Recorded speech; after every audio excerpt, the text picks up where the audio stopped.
नमस्कार, मैं हूं नेहा शुक्ला। खबरों की शुरुआत करेंगे सुर्खियों के साथ। चंडीगढ़ कोठी गबन मामले में आरोपी पूर्व एसएचओ को न्यायिक हिरासत में भेजा गया। पूर्व एसएचओ राजदीप पर है पीड़ित की शिकायत दर्ज न करने का आरोप। ट्राई सिटी में सोमवार को बैंक कर्मी रहे हड़ताल पर। बैंकों के निजीकरण के विरोध में सरकार के खिलाफ लगाए नारे। और चंडीगढ़ में विभिन्न विभागों के आउटसोर्स कर्मचारियों ने सरकार के खिलाफ जताया गुस्सा। कर्मचारियों का डीसी रेट बढ़ाने और डीए भत्ता रिलीज करने की मांग। चंडीगढ़ कोठी हड़पने के मामले में गिरफ्तार किए गए सेक्टर 39 थाने के पूर्व एसएचओ राजदीप को चंडीगढ़ पुलिस ने सोमवार दोपहर बाद जिला अदालत में पेश किया। इससे पहले पुलिस ने शनिवार को आरोपी पूर्व एसएचओ राजदीप को कोर्ट में पेश कर उसे 2 दिन के रिमांड पर लिया था। सोमवार को दोबारा राजदीप को अदालत में पेश किया गया, जहां से कोर्ट ने उसे न्यायिक हिरासत में भेज दिया। पुलिस को कोठी हड़पने के मामले में अभी भी कई अहम सुराग जुटाने हैं। शिकायतकर्ता की शिकायत से लेकर कोठी मालिक राहुल मेहता का मेडिकल सर्टिफिकेट, ये सब पुलिस को अभी तक बरामद नहीं हो सका है। हालांकि राजदीप के वकील हरीश भारद्वाज का कहना है कि राजदीप को फंसाने की साजिश की जा रही है। उन्होंने कहा कि जब राजदीप सेक्टर 39 थाने में प्रभारी थे तो उन्होंने 100 नंबर की कॉल पर एक्शन लिया था। इसमें मेडिकल सर्टिफिकेट और कोठी की शिकायत जैसी कोई बात नहीं शामिल है। कोर्ट में पुलिस ने यह भी दलील पेश की कि राजदीप ने कोठी मालिक की शिकायत को दर्ज ही नहीं किया था, जबकि राहुल मेहता ने उन्हें लिखित में शिकायत दी थी। इसके अलावा पुलिस ये भी पता लगाने की कोशिश कर रही है कि राजदीप ने केस रजिस्टर न करने की एवज में कहीं कोई रकम तो नहीं ली थी, या अगर ली थी तो रकम कितनी थी। वहीं ये बात भी सामने आई थी कि रिमांड के दौरान राजदीप पुलिस पूछताछ में सहयोग नहीं कर रहे थे। इस मामले में राजदीप की चौथी गिरफ्तारी है। इससे पहले एक पत्रकार समेत 3 आरोपियों को गिरफ्तार किया जा चुका है, जो फिलहाल जेल में है, जबकि आरोपी शराब कारोबारी अरविंद सिंगला, करेंद्र सिंह कादिया, अशोक अरोड़ा, सौरभ गुप्ता, शेखर, दलजीत सिंह को अभी तक पुलिस गिरफ्तार नहीं कर पाई है। इन्हीं आरोपियों में से एक शराब ठेकेदार अरविंद सिंगला की तलाश में पुलिस ने रविवार तड़के लुधियाना में उसके ससुराल में छापे मारे, लेकिन वो काबू नहीं आ सका। पुलिस को सूचना मिली थी कि सिंगला ससुराल में छिपा बैठा है। फिलहाल इस केस में राजदीप से पहले संजीव महाजन, डीएसपी रामगोपाल का छोटा भाई सतपाल डागर और मनीष गुप्ता गिरफ्तार किए जा चुके हैं। इन दिनों न्यायिक हिरासत में ये जेल में बंद है। चंडीगढ़ में सोमवार को बैंक कर्मी केंद्र सरकार द्वारा बैंकों के निजीकरण के विरोध में हड़ताल पर रहे। बैंक कर्मचारियों ने 15 और 16 मार्च को हड़ताल पर जाने का ऐलान किया था। सोमवार को बैंक कर्मियों ने सेक्टर 17 पहुंचकर सरकार की घोषणा का विरोध किया और नारेबाजी की। United forum of bank union ने कहा है कि बैंकों के निजीकरण से लोगों को परेशानियों का सामना करना पड़ेगा। यूनाइटेड फोरम का कहना है कि बैंक कर्मियों और अधिकारियों के इस हड़ताल के दौरान देश के करीब 10 लाख कर्मचारी शामिल हुए हैं।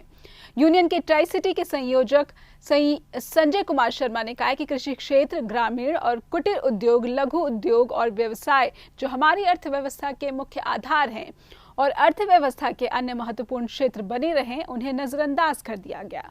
बैंकों का राष्ट्रीयकरण और उन्हें सार्वजनिक क्षेत्र के तहत लाना स्वतंत्रता के बाद सबसे महत्वपूर्ण कदम था और देश की प्रगति को तरक्की देने के लिए ये महत्वपूर्ण था। उन्होंने कहा कि सार्वजनिक क्षेत्र के बैंकों को और मजबूत करने की बजाय वर्तमान नीतियों का उद्देश्य विनिवेश और प्रस्तावित निजीकरण के माध्यम से हमारे सार्वजनिक क्षेत्र के बैंकों को कमजोर करने जैसा है। ये भारत की जितनी भी प्रगति आज तक हुई है उसमें बहुत बड़ा योगदान बड़े बड़े पब्लिक सेक्टर बैंकों का रहा है। आज तक जितने भी पब्लिक सेक्टर बैंक हैं वो सारे ऑपरेटिंग प्रॉफिट में हैं, लेकिन फिर भी कुछ प्राइवेट घरानों को फायदा देने के लिए ये सरकार बैंकों को प्राइवेटाइज कर रही है, जो कि यहाँ की जनता के लिए एक अच्छी बात नहीं है। हमारी ये जो पब्लिक सेक्टर बैंक्स हैं ये अकेली सेवाएं नहीं देते हैं, साथ में ये एम्प्लॉयमेंट भी देते हैं, और वो एम्प्लॉयमेंट जो होती है वो सेफ एम्प्लॉयमेंट होती है। हम लोग इस देश में रह करके इस देश की जनता के लिए सरकार की पॉलिसीज़ को लागू करते हैं ताकि यहाँ की जनता जो है वो सारी बैंकिंग की सुविधाएं ले सके और वो तरक्की कर सके। हमने 2 दिन की हड़ताल की कॉल दी है। अगर फिर भी हमारी मांगें ना मानी गई तो उसके बाद में United forum of bank unions के एपेक्स लीडरशिप जो है वो जो भी डिसाइड करेगी उसी के अनुसार हम अगला एक्शन प्रोग्राम बनाएंगे। चंडीगढ़ में आउटसोर्स कर्मचारियों का डीसी रेट बढ़ाने और अन्य कर्मचारियों का डीए रिलीज कराने सहित अपनी कई मांगों को लेकर इलेक्ट्रिकल वर्कमैन यूनियन ने यूटी सेक्रेटेरिएट के सामने विरोध प्रदर्शन किया। यूनियन के कर्मचारी सोमवार सुबह सेक्टर 16 के सामने इकट्ठा हो गए और वहां से यूटी सेक्रेटेरिएट की ओर बढ़े। यूनियन के नेताओं का कहना था कि उन्होंने अधिकारियों के सामने अपनी मांगों को लेकर कई बार आवाज उठाई, लेकिन उस पर कोई अमल नहीं किया गया। यूनियन के महासचिव राकेश कुमार ने कहा है कि चंडीगढ़ प्रशासन से अपील की गई है कि उनकी मांगों को माना जाए। इनकी मुख्य मांगे हैं आउटसोर्स कर्मचारियों का डीसी रेट रिवाइज किया जाए, आउटसोर्स के लिए सिक्योर्ड पॉलिसी बनाई जाए, जैम पोर्टल के जरिए ठेकेदारों द्वारा आउटसोर्स कर्मचारियों का शोषण बंद किया जाए, पे कमीशन की रिपोर्ट लागू की जाए, मृतक कर्मचारियों के आश्रितों को तुरंत नौकरी दी जाए, विभिन्न विभागों में पड़ी खाली पदों को तुरंत भरा जाए, डेली वेजेस कर्मचारियों को 13 मार्च 2015 की पॉलिसी के तहत सभी भत्ते दिए जाए। इसके अलावा उन ठेकेदारों के खिलाफ कार्रवाई की जाए जिन्होंने कर्मचारियों को परेशान कर रखा है। ਅੱਜ ਦਾ ਜਿਹੜਾ ਪ੍ਰਦਰਸ਼ਨ ਹੈ ਸਾਡਾ ਜਿਹੜੀ ਕੋਆਰਡੀਨੇਸ਼ਨ ਕਮੇਟੀ ਦੇ ਪ੍ਰੋਗਰਾਮ ਲੀਕੇ ਉਹਨਾਂ ਦੇ ਤਹਿਤ ਹੋ ਰਿਹਾ। ਬਿਜਲੀ ਕਰਮਚਾਰੀ ਪਿਛਲੇ 12 ਦਿਨ ਤੋਂ ਲਗਾਤਾਰ ਭੁੱਖ ਹੜਤਾਲ ਤੇ ਆ। ਅੱਜ 13ਵਾਂ ਦਿਨ ਭੁੱਖ ਹੜਤਾਲ ਦਾ, ਪਰ ਚੰਡੀਗੜ੍ਹ ਪ੍ਰਸ਼ਾਸਨ ਨੇ ਇਹਨਾਂ ਦੀ ਸੁੱਧ ਨਹੀਂ ਲਈ। ਅੱਜ ਇਸ ਕਰਕੇ ਡਿਊਟੀ ਸੈਕਟਰੀਏਟ ਨੂੰ ਆਪਾਂ ਮਾਰਚ ਕਰ ਰਹੇ ਹਾਂ, ਜਿਹਦੇ ਵਿੱਚ ਪ੍ਰਮੁੱਖ ਮੁੱਦਾ ਸਾਡਾ ਆਊਟਸੋਰਸ ਮੁਲਾਜ਼ਮਾਂ ਦੇ ਵਾਸਤੇ ਸਿਕਿਉਰਡ ਪਾਲਿਸੀ ਬਣਾਈ ਜਾਵੇ। ਜਦੋਂ ਠੇਕੇਦਾਰ ਬਦਲਦਾ ਉਦੋਂ ਕਹਿੰਦੇ ਆ ਜੀ ਪੈਸੇ ਦਿਓ ਜੇ ਨੌਕਰੀ ਤੇ ਰਹਿਣਾ, ਨਹੀਂ ਤੇ ਆਪਾਂ ਨਵੇਂ ਬੰਦੇ ਰੱਖਾਂਗੇ। ਉਹਦੇ ਵਿਰੋਧ 'ਚ ਆਪਾਂ ਪ੍ਰਸ਼ਾਸਨ ਨੂੰ ਬੇਨਤੀ ਕਰ ਰਹੇ ਹਾਂ ਕਿ ਇਹਨਾਂ ਵਾਸਤੇ ਸਿਕਿਉਰਡ ਪਾਲਿਸੀ ਬਣਾਓ ਤਾਂ ਜੋ ਇਹਨਾਂ ਦੀ ਜੌਬ ਸਿਕਿਉਰ ਹੋ ਸਕੇ, ਕੋਈ ਪੈਸੇ ਨਾ ਮੰਗ ਸਕੇ। ਇਸੇ ਤਰ੍ਹਾਂ ਸੈਂਕੜੇ ਵੈਕੈਂਸੀਆਂ ਖਾਲੀ ਪਈਆਂ ਇਲੈਕਟ੍ਰੀਕਲ ਦੇ ਵਿੱਚ, ਜਿਹੜਾ ਪੂਰਾ ਜਿਹੜਾ ਅਸੈਂਸ਼ੀਅਲ ਸਰਵਿਸ ਇਫੈਕਟ ਹੋ ਰਹੀ ਆ, ਪਰ ਸਰਕਾਰ ਜਿਹੜੀ ਇਸ ਪਾਸੇ ਵੱਲ ਧਿਆਨ ਨਹੀਂ ਦੇ ਰਹੀ। ਸਾਲਾਂ ਬੱਧੀ ਪੋਸਟ ਨਹੀਂ ਭਰੀ ਜਾਂਦੀ, ਪੋਸਟ ਖਤਮ ਹੋ ਜਾਂਦੀ ਆ। ਇਸ ਵੇਲੇ ਸਾਡੇ ਕੋਲ 11 ਸਬ ਡਿਵੀਜ਼ਨਾਂ, ਜਿਨ੍ਹਾਂ ਦੇ ਵਿੱਚੋਂ 7 ਜਿਹੜੇ ਚਾਰਜ ਆ ਐਡੀਸ਼ਨਲ ਚਾਰਜ ਦਿੱਤੇ ਗਏ ਐਸਡੀਓ ਨੂੰ। ਨਾ ਐਸਡੀਓ ਅੱਗੇ ਪ੍ਰਮੋਟ ਹੋਣੇ ਆ, ਨਾ ਜੇਈ ਬਣਨੇ ਆ, ਨਾ ਇਲੈਕਟ੍ਰੀਸ਼ੀਅਨ ਜੇਈ ਬਣਨਗੇ, ਨਾ ਚਾਰਜਮੈਨ। ਇੱਕ ਅੱਗੇ ਜਿਹੜਾ ਪ੍ਰਮੋਸ਼ਨ ਦਾ ਚੈਨਲ ਵੀ ਸਾਡਾ ਰੋਕ ਦਿੱਤਾ ਗਿਆ। ਇਸ ਕਰਕੇ ਆਪਾਂ ਪ੍ਰਸ਼ਾਸਨ ਨੂੰ ਬੇਨਤੀ ਕਰਦੇ ਹਾਂ, ਇੱਕ ਤੇ ਜੈਮ ਪੋਰਟਲ ਨੂੰ ਖਤਮ ਕਰਕੇ ਜਿਹੜਾ ਵਾ ਲੋਕਲ ਜਿਹੜੀਆਂ ਏਜੰਸੀਆਂ ਉਹਨਾਂ ਨੂੰ ਠੇਕਾ ਦਿੱਤਾ ਜਾਵੇ, ਤੇ ਦੂਸਰਾ ਸਿਕਿਉਰਡ ਪਾਲਿਸੀ ਬਣਾਈ ਜਾਵੇ, ਇਹਨਾਂ ਦਾ ਸ਼ੋਸ਼ਣ ਜਿਹੜਾ ਬੰਦ ਹੋਵੇ। ਤੀਸਰਾ ਸਾਡਾ ਆ ਕਿ ਖਾਲੀ ਪੋਸਟਾਂ ਦੇ ਉੱਤੇ ਤੁਰੰਤ ਜਿਹੜਾ ਵਾ ਫੈਸਲਾ ਕੀਤਾ ਜਾਵੇ ਕਿ ਕਿਸ ਅਧਿਕਾਰੀ ਕਰਕੇ ਪੋਸਟ ਨਹੀਂ ਭਰੀ ਗਈ, ਜ਼ਿੰਮੇਵਾਰੀ ਫਿਕਸ ਕੀਤੀ ਜਾਵੇ। ਤੇ ਜਿਹੜਾ ਭ੍ਰਿਸ਼ਟਾਚਾਰ ਠੇਕੇਦਾਰਾਂ ਨੇ ਚੰਡੀਗੜ੍ਹ ਦੇ ਵਿੱਚ ਫੈਲਾਇਆ, ਉਹਦੇ ਤੇ ਸਖਤ ਕਾਰਵਾਈ ਕੀਤੀ ਜਾਵੇ। ਨਾਲ ਦੀ ਨਾਲ ਜੇ ਕੋਈ ਅਧਿਕਾਰੀ ਵੀ ਇਹਦੇ 'ਚ ਇਨਵੋਲਵ ਆ, ਉਹਦੇ ਖਿਲਾਫ ਵੀ ਕਾਰਵਾਈ ਕੀਤੀ ਜਾਵੇ, ਤਾਂ ਜੋ ਜਿਹੜੇ ਲੋ ਪੇਡ ਵਰਕਰ ਆ ਇਹਨਾਂ ਦੀ ਜਿਹੜੀ ਜ਼ਿੰਦਗੀ ਜਿਹੜੀ ਸੁਰਖਰੂ ਹੋ ਸਕੇ। ਇਹਨੂੰ ਹੁਣ ਮੈਸੇਜ ਆਇਆ, ਪ੍ਰਸ਼ਾਸਨ ਨੇ ਬੁਲਾਇਆ ਵਾ, ਦੇਖਦੇ ਆ ਕੀ ਗੱਲਬਾਤ ਕਰਦੇ ਆ। ਜੇ ਕੁਝ ਗੱਲਬਾਤ ਨਿਕਲਦੀ ਆ ਪੋਜ਼ਿਟਿਵ ਤੇ ਫਿਰ ਚੰਗੀ ਗੱਲ ਆ, ਜੇ ਨਹੀਂ ਪੋਜ਼ਿਟਿਵ ਕੋਈ ਗੱਲਬਾਤ ਨਿਕਲਦੀ ਤੇ प्रोग्राम जारी रखांगे। आप अपने 5 बंदे साढ़े जाएंगे जी। चंडीगढ़ कांग्रेस ने शहर के बापूधाम इलाके में सड़कों की बुरी हालत और वार्ड की समस्याओं को लेकर प्रदर्शन किया। इस दौरान कांग्रेस कार्यकर्ताओं ने चंडीगढ़ के कांग्रेस अध्यक्ष सुभाष चावला की अगुवाई में भाजपा पार्षद के घर के घेराव की कोशिश की। कांग्रेस का आरोप है कि वार्ड की खराब सड़कों और दूसरी समस्याओं के लिए भाजपा के पार्षद जिम्मेदार है। हालांकि भाजपा के पार्षद दिलीप शर्मा का कहना है कि कांग्रेस के नेता और कार्यकर्ता चुनावी मौसम में बरसाती मेढक की तरह राग अलाप रहे हैं, जबकि बीजेपी ने कोरोना लॉकडाउन का पालन करते हुए घर घर जाकर लोगों को राशन मुहैया कराया है।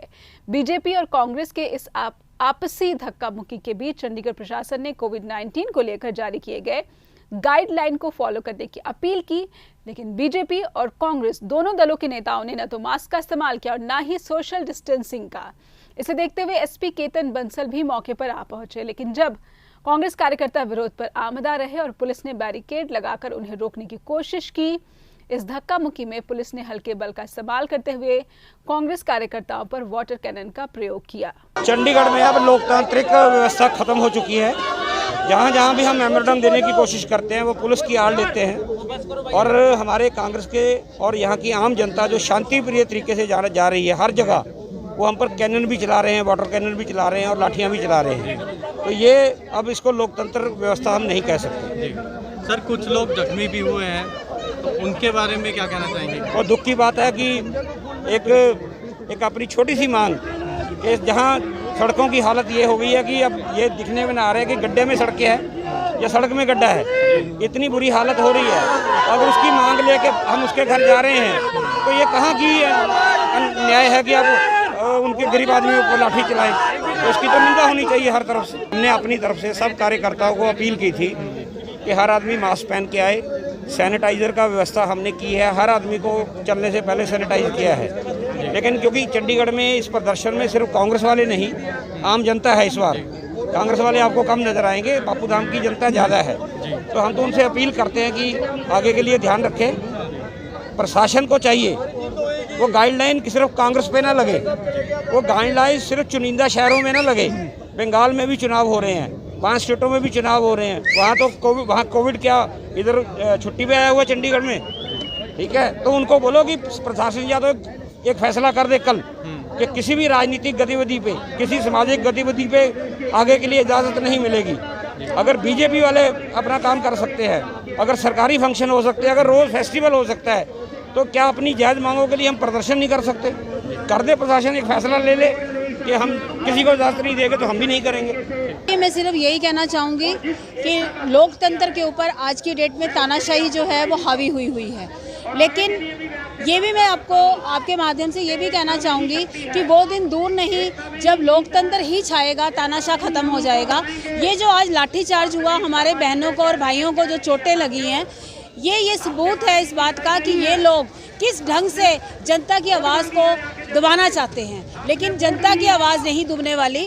हम जो कांग्रेस पार्टी जो है वो जनता की आवाज़ को उठा रही है। हमें लाठियाँ पड़ेंगे, हमें चोटें लगेंगी, हम पानी की बुछारें पड़ेंगी, इवन कि महिलाओं के ऊपर भी अगर ये सब कार्य होगा तो वो सहने को तैयार है, क्योंकि हम इतने सशक्त बन चुके हैं कि हम जितनी महंगाई, टूटी हुई सड़कें आपके सामने हैं, आप देखिए सीवरेज यहाँ पे कैसे ब्लॉक रहता है। क्या लोग यहाँ पे रहने के लिए अपने अधिकारों की लड़ाई नहीं लड़ सकते? अगर किसी काउंसलर को कहा जाए कि वो अपना कार्य ढंग से करे तो उसके रूप में हमें लाठियां खाने को मिले, तो ये बताइए कि कहां तक सत्य व्यवस्था आधारित है? इसी की लड़ाई को हम आगे लेके जाएंगे। देखो ये पूरा ब्लड है, ये देखो ब्लड देखो। मेरे को प्रेशर मारा इन्होंने और डंडा मारा मेरे को, डंडा इनके सामने मारा, पुलिस वालों ने मारा मेरे को। देखिए वार्ड नंबर 19 बापू धाम में मैंने इन 4.25 सालों में जो कार्य किए हैं उसके उपलक्ष्य में हमारे मंदिर के, गुरुद्वारे के, मस्जिद के और जो हमारी सामाजिक संस्थाएं हैं उन्होंने मिलकर ये प्रोग्राम रखा कि हम आपको सम्मान देना चाहते हैं। आपने जो कार्य किए हैं उसके बारे में और जो कार्य बकाया रह गए हैं उसके बारे में हम आपको बताएंगे। तो उसी उपलक्ष्य में ये प्रोग्राम रखा था और मुझे लगता है कि बापू धाम की जनता बड़ी जागरूक है और इन्होंने बड़ा अच्छा सम्मान दिया है कि थोड़े से उसमें ही ये एक बहुत बड़ा कार्यक्रम जो आपको देखने को मिल रहा है उसमें सभी लोग आए हुए हैं। आप किसका नाम ले रहे हैं? जैंकी कालिया, मैं तो नाम भी पहली बार सुन रहा हूँ। नंबर 1, किसी भी आदमी कोई भी सड़क पर उठकर बोलना शुरू कर दे तो मुझे नहीं लगता कि उसका मुझे जवाब देना चाहिए। रही बात कार्य की, बापू धाम के अंदर 5 काउंसलर हुए हैं, उनमें से मैं एक हूँ। 3 काउंसलर टेनामेंट से हुए हैं और 2 काउंसलर मेरे परिवार से हुए हैं। जहाँ तक कार्यों का ताल्लुक है, 45 सालों में जो हमारी कॉलोनी बसाई गई थी उसके टेनामेंट की जो सीढ़ियाँ हैं वो रिपेयर आज तक नहीं किसी ने करवाई, वो मैंने करवाई हैं। उसके बाद बापू धाम के कम से कम लाइट पॉइंट पर 150 एक्सीडेंट होते थे, वो लाइट पॉइंट मैंने लगवाई। आज वहाँ पर लोग चलते हैं और दुआएं देते हैं। बापू धाम के अंदर कभी पार्क नाम की चीज़ नहीं थी, मैंने लगभग 1.5 करोड़ से 2 बहुत बेहतरीन पार्क दिए हैं जिसमें जनता, हमारे बुजुर्ग भाई बहन सभी वहाँ पर सैर करते हैं और बीमारी मुक्त होते हैं। उसके बाद सीवरेज की व्यवस्था टेनामेंट के अंदर बहुत बुरी हालत थी, मैंने करवाई। उसके बाद बरसातों के दिनों में पानी भर जाता था, थोड़ी सी बरसात में ऐसा लबालब तालाब की तरह भर जाता था। आज मैंने फेज़ 1 राजकबाड़ी की तरफ, फेज़ 3 में, अपने फेज़ 1 में, फेज़ 2 में मैंने पानी के बरसाती के पाइपलाइन डलवाई और आज मुझे लगता है कि चंडीगढ़ की पहली ऐसी कॉलोनी है जिसमें पानी की एक बूंद तक नहीं रुकती। फुटपाथ, पेवर ब्लॉक और बहुत से सीवरेज, ऐसी समस्याएं जो यहाँ पर जड़ करके रखी हुई थी वो सारी की सारी से आज निजात है। और ये बहुत से और कार्य भी हैं, मैं अभी गिनवाऊंगा। मैं बहुत कार्य ऐसे करवाए हैं जो कभी लोगों के सपने में भी नहीं थे। अब बात करते हैं कांग्रेस के 3 काउंसलर हुए। मैं ये जानना चाहता हूं कि तीनों काउंसलर अपना श्वेत पत्र जारी करें कि उन्होंने क्या क्या कार्य करवाए। और दिलीप शर्मा आज ये श्वेत पत्र जारी करेगा, ये जारी करेगा कि दिलीप शर्मा ने कौन कौन से कार्य कराए और कौन कौन से कार्य बकाया हैं जिन पर काम चल रहा है। 21 सूत्रीय कार्यक्रम बापू धाम के बड़े से बड़ा कार्य होने जा रहा है। ये उपलब्धि दिलीप शर्मा की है, भारतीय जनता पार्टी के काउंसलर की है। और मैं उनसे पूछना चाहता हूं कि उन्होंने अपने 15 साल के कार्यकाल में बापू धाम के अंदर एक ईंट भी लगवाई क्या? मुझे बता दीजिए, या वो भी श्वेत पत्र जारी करें और मैं भी श्वेत पत्र जारी कर रहा हूं। पंचकुला के वार्ड नंबर 6 से कांग्रेस के पार्षद पंकज वाल्मीकि पर एक युवक ने तेजधार हथियार से हमला कर दिया। घायल पार्षद को उपचार के लिए अस्पताल में भर्ती कराया गया। घायल पार्षद का आरोप है कि हमला करने वाला आरोपी नशे का कारोबार करता था। बीते कुछ समय से कांग्रेस पार्षद पंकज इलाके में चलाए जा रहे नशा विरोधी अभियान में शामिल था। हालांकि घटना को अंजाम देने वाले आरोपी को मौके पर ही मौजूद लोगों की भीड़ ने पकड़ लिया और आरोपी की जमकर पिटाई कर दी। इस घटना से गुस्साए लोगों ने सेक्टर 16 पुलिस चौकी का घेराव भी किया। बाद में मौके पर पूर्व उप मुख्यमंत्री चंद्रमोहन बिश्नोई भी आ पहुंचे। किसने हमला किया? आपके कोई रंजिश की? क्या मामला था? ये नशे के खिलाफ जो मुहिम छेड़ रखी है, ये नशे बेचता है, गांजा गुंजा। अच्छा, तो क्या कोई बातचीत हुई थी या कैसे है? बातचीत तो क्या थी जी, उसने ऑफिस के अंदर मैं और मेरी माता बैठी थी, वो तो पूरी मारने की तैयारी में आया था। उसने निकाल के सर में मारा, मैंने बचाव कर हाथ में भी मार दिया, मार के भाग गया। तो ये क्या नशा क्या बेचते हैं? ये गांजा बेचते हैं जी सरेआम। कितने लोग थे जी? ये अकेला आया है जी, अकेला आया है जी, पूरा दिलेर बन के पूरा।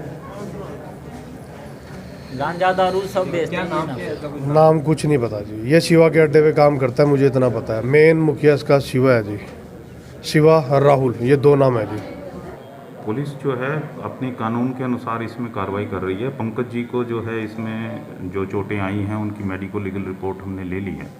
अभी उनसे स्टेटमेंट देने के लिए रिक्वेस्ट की जा रही है। उसके अलावा यहाँ पे जिस तरह से पंकज और उसके फादर दलबीर ने जिन जिन लोगों के नाम हमें बताए हैं उनके लिए हमने रेडिंग पार्टीज़ भेज दी हैं, पर अभी इनिशियल स्टेज है और हमारी रिक्वेस्ट यही है पंकज जी से कि वो अपनी स्टेटमेंट दें।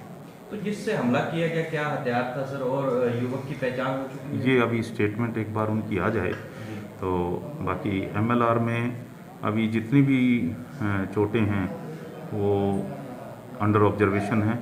कोई ऑर्थो ओपिनियन है और कोई CT स्कैन। तो जो हमलावर था उसको भी पब्लिक ने पीटा? मुझे जो अभी प्राइमा फेसी पता लगा है कि उसको भी पब्लिक ने पीटा है और वो हॉस्पिटलाइज्ड है। तो मुझे सारे जो है अभी इन सारे एंगल्स को देख के हमारी टीम में काम कर रही हैं और हम दलबीर जी को और पंकज जी को और सबको यही बता रहे हैं कि ये हम अपने एक्शन पे बहुत तेज़ी ला रहे हैं। गर्मी आने वाली है और ऐसे में पंचकुला को बिजली की किल्लत से जूझना ना पड़े, इसके लिए हरियाणा के बिजली मंत्री रणजीत चौटाला ने बिजली स्टेशन का निरीक्षण शुरू कर दिया है। बिजली मंत्री ने पंचकुला के सेक्टर 1 स्थित 66 kV सब स्टेशन का भी निरीक्षण किया। उन्होंने कहा है कि लोगों को बिना किसी समस्या के बिजली की सप्लाई दी जाएगी और इसके लिए जो कमियां मौजूद है उन्हें पहचान कर दूर करने की कोशिशें तेज की जा चुकी है। वहीं बिजली चोरी रोकने के लिए बड़े कारखानों, मॉल्स, लघु उद्योग वाले कारखानों की चेकिंग भी की जा रही है। इस दौरान उन्होंने अभय चौटाला द्वारा एलनाबाद उपचुनाव पर दी गई चुनौती पर भी अपनी प्रतिक्रिया दी और कहा कि उपचुनाव की चुनौती पहले पूर्व मुख्यमंत्री ओम प्रकाश चौटाला और भजन लाल के वक्त हुआ करती थी। उन्होंने खुद भी उपचुनाव लड़े हैं। उपचुनाव तो उनके परिवार की परंपरा है। कल हमारे ACS और सारे MDs, DHVPN और UHVPN की कल मीटिंग थी और सारे डायरेक्टर्स थे, चीफ इंजीनियर थे। हमने सारे सिस्टम को ऑन करने के लिए कि इसमें फटाफट जो जहाँ कमी है वो करी जाए और रेवेन्यू बढ़ाया जाए। तो इस करके कल मीटिंग हुई थी। उसके बाद ये हुआ कि जितने हमारे ये APRDA के जो लगे हुए हैं इनको चेक करना कि जो लगे हैं ये 250 करोड़ रुपए का एक इंस्ट्रूमेंट है, बाकी इस्तेमाल हो रहा है, कितना आ रहा है, कितना इनपुट है, इसमें रीडिंग क्या आ रही है। बहुत पहला टाइम था। कल मीटिंग के बाद मैंने पंचकुला नज़दीक था, चेक करने आया। अभी नहीं, आज हम इन्हें सब एक्सप्लेनेशन मांग रहे हैं कि इसे ऑन रिकॉर्ड लाओ क्यों नहीं हो रहा अब तक। ये 2000 कब से है जी? 2014 से ये इंस्टॉल हुए हुए हैं, अब तक रीडिंग नहीं ले रहे। तो इस पर ज़रा पूछा जाएगा क्यों नहीं हुआ। हाँ, बहुत तेज़ी से करें जी। अभी हमने पीछे 236 टीमें बनी थी, 1500 आदमी थे, जिसमें हमारे 2 डायरेक्टर, एक मेरा एडवाइज़र और इसमें बाकी कितने ही SCs एक्शन साथ थे। 7000 परमिसेस को रीड करा और उसमें जो था आप समझो कि 2700 केसेस ऐसे मिले जिनमें थेफ्ट केसेस थे। बहुत उसमें SD और ये बीच में हमें कुछ पे डाउट है, उनका हम देख रहे हैं अभी केसेस निकल के आएंगे, रिपोर्ट पूरी पुटअप होगी तो फिर उन पे हम नोटिस इशू करेंगे। और अभी गांव में फ़िलहाल हमने बंद कर दिया कि गांव में 2-2 बल्ब उखाड़ के लोगों के लिए आओ, उन्हें मीटर उखाड़ दो।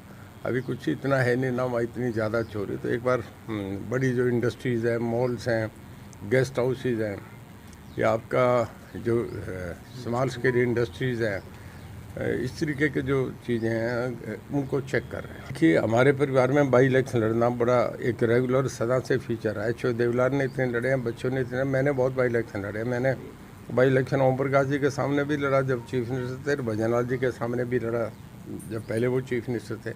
तो ये तो हमारे परिवार की परंपरा है, कोई विशेष नई बात नहीं है। इनेलो के महासचिव अभय सिंह चौटाला रविवार को कालका में एक कार्यक्रम में हिस्सा लेने पहुंचे थे। इस दौरान उन्होंने केंद्र के कृषि कानूनों को लेकर भाजपा, जजपा और कांग्रेस पर जमकर निशाना साधा। उन्होंने कहा कि प्रधानमंत्री नरेंद्र मोदी ने 3 नए काले कृषि कानून पारित कर किसानों की कमर तोड़ने का काम किया है। उन्होंने कहा कि इन कानूनों को लेकर जगह जगह भाजपा और जजपा के नेताओं का विरोध किया जा रहा है। उन्होंने आरोप लगाया कि जो नए कृषि कानून भाजपा ने बनाए हैं उनका ड्राफ्ट कांग्रेस ने ही तैयार किया था। उन्होंने कहा कि भूपेंद्र सिंह हुड्डा के मुख्यमंत्री रहते हुए कृषि कानून बनाने के लिए कमेटी का गठन किया गया था। कमेटी का चेयरमैन मुख्यमंत्री भूपेंद्र सिंह हुड्डा को ही नियुक्त किया गया था और उन्होंने खुद इन कानूनों के ड्राफ्ट पर हस्ताक्षर किए थे। अभय चौटाला ने कहा कि कालका में संभावित उपचुनाव में कालका की जनता के पास भाजपा और जजपा को सबक सिखाने का बेहतर मौका है। उन्होंने कहा कि जनता ही वोट की चोट से इनके घमंड को तोड़ सकती है।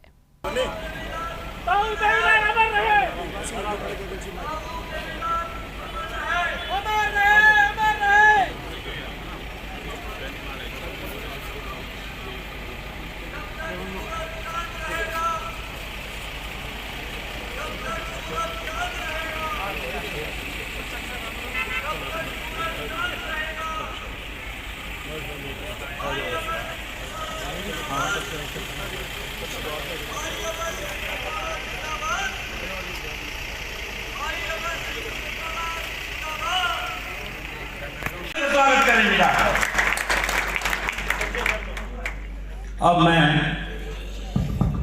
आज इस आंदोलन की जो गूंज है ये देश ही नहीं विदेश में भी।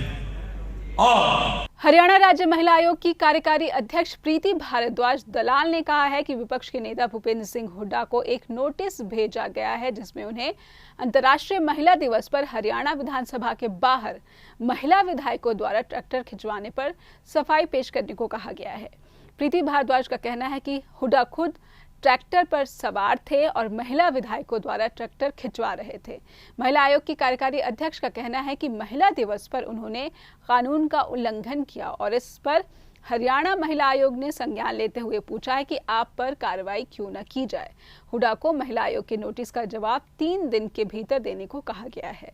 जी, हरियाणा के पूर्व मुख्यमंत्री और वर्तमान में हरियाणा विधानसभा के ऑपोजिशन लीडर श्रीमान भूपेंद्र हुड्डा जी को आयोग ने, हरियाणा राज्य महिला आयोग ने एक नोटिस दिया है। कारण है कि अंतर्राष्ट्रीय महिला दिवस इंटरनेशनल विमेंस डे 8 मार्च 2021 के दिन उन्होंने हरियाणा विधानसभा के बाहर एक सुनियोजित रूप में, दुर्नियोजित सोच के साथ और अशोभनीय ढंग से जिस प्रकार से महिला विधायकों द्वारा और पुरुषों द्वारा एक रस्सी से ट्रैक्टर खिंचवाया और जिस ट्रैक्टर पर वो खुद विराजमान रहे और जिस प्रकार से उनके हाव भाव रहे वो बहुत ही अशोभनीय था। रीजन, समय, स्थान, जगह, सोच महिलाओं को हर रूप से अपमान करने की रही। और चाहे वो हरियाणा विधानसभा में स्पीकर या फिर सरकार या सभी का एक सोच रही हो कि महिलाओं को किस प्रकार से, महिला विधायकों को एक दिन के लिए स्पीकर के पद पर इतने महत्वपूर्ण बजट सेशन में एक दिन के लिए कार्रवाई करने के लिए उनको सम्मानित करें। लोकतंत्र की परिभाषा रहती है कि democracy is to the people, for the people and by the people. और यहाँ पर एक दिन के लिए सरकार की ये सोच रही कि everything has to be for the women, of the women and by the women, और उसको उन्होंने ध्वस्त किया, वो सफल रहे।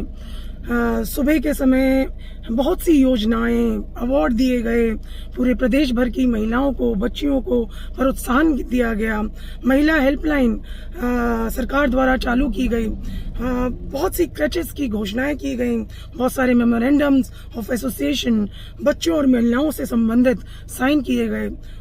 सभी कुछ पर पानी फेरकर उन्होंने सोचा भी नहीं कि वो क्या कृत्य करने जा रहे हैं, किन कानूनों का उल्लंघन करने जा रहे हैं। एक पितृ सत्तात्मक सोच के साथ, पैट्रियार्कल सोच के साथ, ये एक बहुत ही नकारात्मक कानून का उल्लंघन उन्होंने किया, जिसके तहत हरियाणा राज्य महिला आयोग ने संज्ञान लेते हुए we have written and we have taken a suo motu and written to him why action should not be taken against him under the relevant provisions of Indian Penal Code as well as Prevention of Sexual Harassment of Women at Workplace Act 2013 within 3 days. बिचौलियों को दूर रखने और पारंपरिक दस्तकारों को ग्राहकों से सीधा जोड़ने के मकसद से असली कारीगरों और डिजाइनर्स द्वारा तैयार हस्त निर्मित उत्पादों की एक प्रदर्शनी global fashion summer stylist Chandigarh के हिमाचल भवन में शुरू की गई है। इस प्रदर्शनी में देश भर से आए कुशल कारीगर और क्रिएटिव कलाकार द्वारा तैयार फैशनेबल कपड़े और लाइफस्टाइल से जुड़ी चीजें प्रदर्शित की गई। ये प्रदर्शनी सोमवार 15 मार्च 2021 को सुबह 11 बजे से रात 9 बजे तक जारी रही। इस प्रदर्शनी के आयोजक रतनदीप सिंह वालिया ने कहा है कि ट्राई सिटी उपभोक्ताओं के फायदे के लिए महाराष्ट्र, राजस्थान, उत्तर प्रदेश और हिमाचल प्रदेश जैसे राज्यों से डिजाइनर प्रदर्शनी में शामिल हुए। मेनली दिल्ली से चांदनी चौक में मेरा है काम, साईं कृपा के नाम से।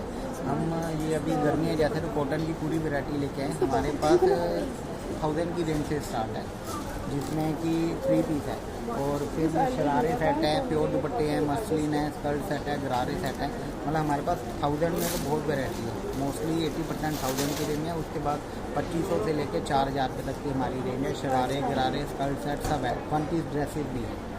और मतलब कॉटन इतनी बढ़िया, आप सालों साल कोई अगर पहने तो कोई चीज़ खराब नहीं होने वाली। 3 मीटर बोला। तो फिलहाल आज के इस बुलेटिन में इतना ही। अपने कमेंट्स हमें ज़रूर दें और अब तक अगर आपने हमें सब्सक्राइब नहीं किया है तो सब्सक्राइब ज़रूर करें। नमस्कार।